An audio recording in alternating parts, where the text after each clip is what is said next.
আসসালামু আলাইকুম everyone, welcome back to my channel. বন্ধুরা সবাই কেমন আছেন? আশা করি আল্লাহর অশেষ রহমতে ভালো আছেন। আলহামদুলিল্লাহ আমিও ভালো আছি।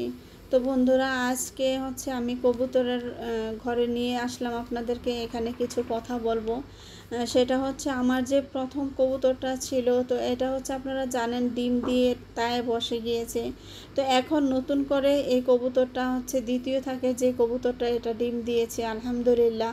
তো এখন পুরুষ কবুতরটা তা দিচ্ছে। তো আপনারা জানেন মহিলা কবুতরটা অত বেশি তা দেয় না, বা এটা আলাদাভাবেই থাকে।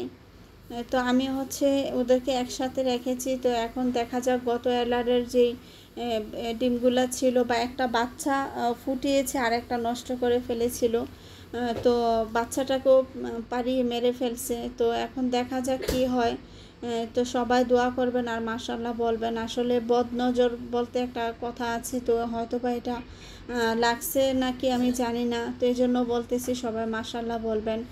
আর বন্ধুরা, আপনারা জানেন ইতিমধ্যে আমি যে কবুতরের জোড়াগুলি আমি এনেছিলাম একদম ফার্স্ট যখন কিনেছি, তখন ওই কবুতরের জোড়াগুলি আমার ভালো পড়ে নাই, বা তেমন ভালো হয় নাই। তো যার কারণে আমি সেল দিয়ে শুধু এক জোড়া কবুতর রেখেছি। আলহামদুলিল্লাহ এখন এক জোড়া কবুতর থেকে আমার এখন অনেক জোড়া কবুতর হয়েছে, মাশাআল্লাহ। তো সবাই মাশাআল্লাহ বলবেন। তো আলহামদুলিল্লাহ আমি এদিক দিয়ে অনেক বেশি সুখী যে আমার এক জোড়া কবুতর থেকে আমার আরও অনেক কয়েক জোড়া কবুতর হয়েছে। তো ইদানিং কবুতরের ডিমগুলি একটা নষ্ট হয়ে যায়, একটা থাকে, এরকমভাবে দিচ্ছে কেন তা আমি জানি না। সবাই দোয়া করবেন তার জন্য। আর এতে আজকে নতুন যে কবুতরটা ডিম পেড়েছে, তো এটা আমি জানি না ডিমগুলি কতটুকু ভালো থাকে, বা ডিম বাচ্চা ফুটে কিনা তাও জানি না, আল্লাহ ভালো জানে। সবাই দোয়া করবেন।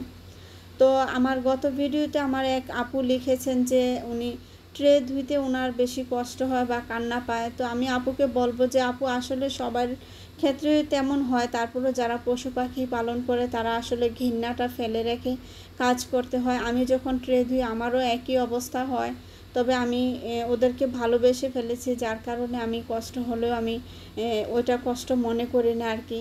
তো এভাবে করতে হয় আর কি, আর করার কিছু নাই। কারণ আমরা ঘৃণা করলে এখন ওদেরকে লালন পালন কে করবে, দেখাশোনা কে করবে, যার কারণে বাধ্য হয়ে আমারও একই অবস্থা, আমিও এভাবে পরিষ্কার করতে হয় আর কি। তো যাই হোক, আজকের ভিডিওটা সবার কাছে কেমন লাগলো কমেন্টে অবশ্যই জানাবেন। আর সবাই দোয়া করবেন। আজ এখানে বিদায় নিলাম, কথা হবে নেক্সট ভিডিওতে। তো আল্লাহ হাফেজ, আসসালামু আলাইকুম।